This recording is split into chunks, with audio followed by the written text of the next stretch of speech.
Salam, sahabat motivasi iman yang dikasihi Kristus. Selamat pagi dan salam sejahtera. Sahabat ODB, pembacaan Alkitab hari ini terambil dari Roma pasal yang ke-8 ayat yang ke-31 sampai dengan ayat yang ke-39.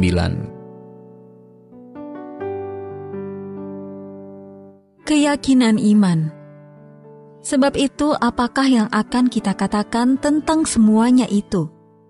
Jika Allah di pihak kita, siapakah yang akan melawan kita? Ia yang tidak menyayangkan anaknya sendiri, tetapi yang menyerahkannya bagi kita semua. Bagaimanakah mungkin ia tidak mengaruniakan segala sesuatu kepada kita bersama-sama dengan Dia?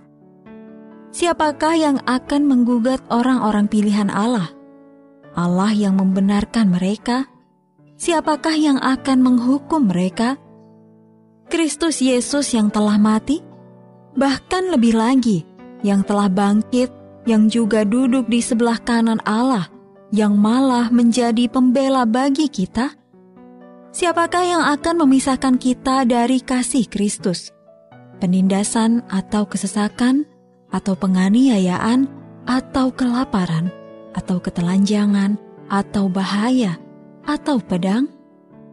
Seperti ada tertulis, oleh karena engkau kami ada dalam bahaya maut sepanjang hari.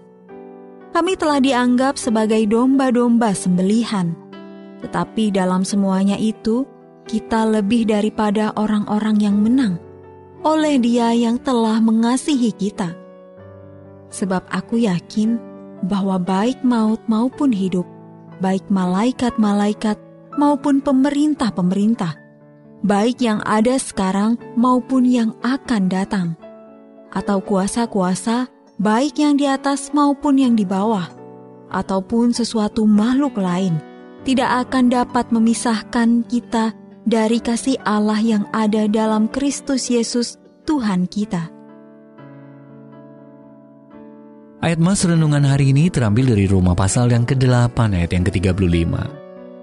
Siapakah yang akan memisahkan kita dari kasih Kristus?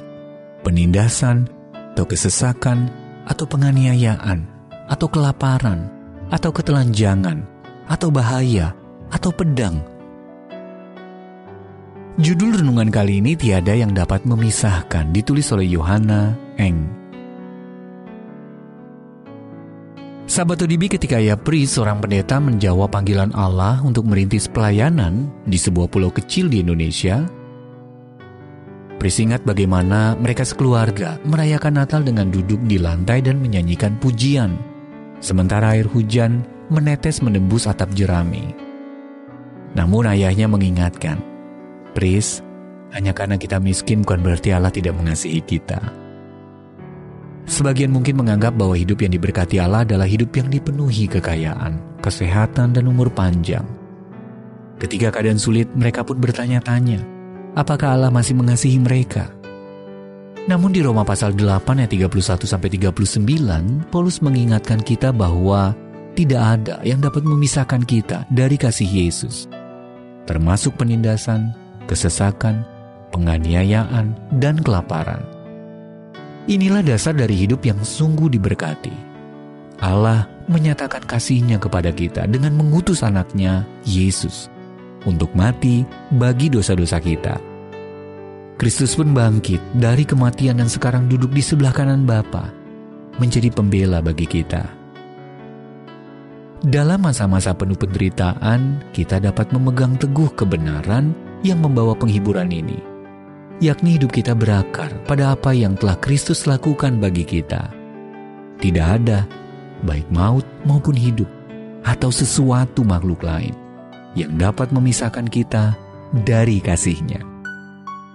Apapun situasi kita dan apapun kesulitan yang kita hadapi, kiranya kita diingatkan bahwa Allah selalu menyertai kita, dan tiada yang dapat memisahkan kita darinya. Sahabat ODB, bagaimana cara Anda untuk mengingatkan diri sendiri bahwa tidak ada yang dapat memisahkan Anda dari kasih Yesus?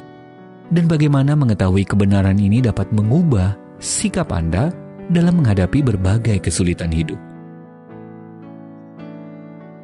Bapa Surgawi, bukalah mata dan hatiku, agar semakin memahami kasih-Mu, dan tolonglah aku menyadari bahwa kasih-Mu itu cukup bagiku.